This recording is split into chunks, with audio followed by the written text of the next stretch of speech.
Pacers have two functions really. They maintain the pace for Eliud and they create an aerodynamic advantage for Eliud in the positioning and the formation of the Pacers. We've tested almost 100 different runs with the computer simulations and numbers of them in the wind tunnel, and so we've done a lot of homework into finding the best one for him. It's a formation that nobody's ever run in before. It's designed completely different because we're trying to protect one runner.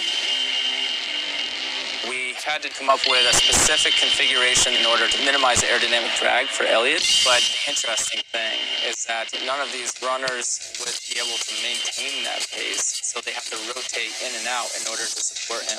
That just shows how fast he actually has to run. Every lap he's going to rotate the Pacers twice. And so as he comes through the finish line area, he will have a new pacer group that rotates in and out. And so we have to do it quickly and efficiently.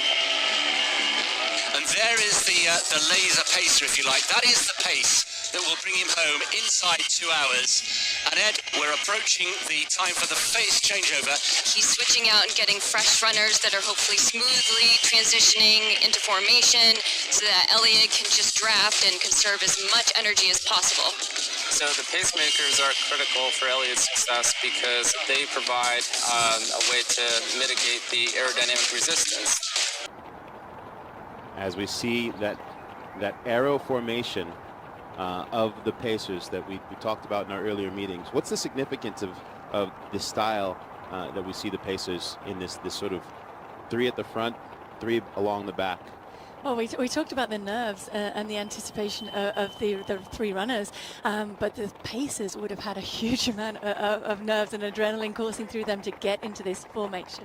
So we can see at the front there, that's actually Chris Derrick at the front, and I think it's Andrew Bumbalova behind him and Sam Schlanger alongside him. They'll be the front 3, and then the other 3 guys in a line behind them, they will be the second stage. So after the first loop, which actually will be a little bit shorter because they started on the back straight.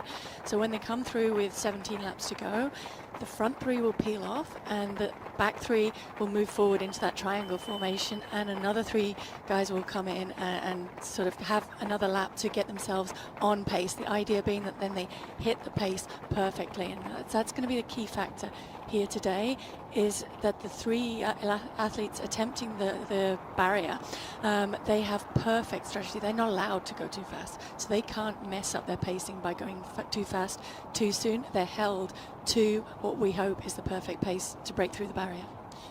What kind of responsibility do these Pacers have as opposed to a normal style race? Well, as we said earlier, all the major marathons have pacers, and they feel the same sort of responsibility. They're often training partners of the athletes in the different major marathons where they're doing pacing. Here it's a little bit different in the sense that there's a very precise goal of hitting, as Paula said, the exact time frames. They want to hit 250 per kilometer, around 434 per mile, around 1413 per 5K. Very precise planning around those times, even pacing throughout.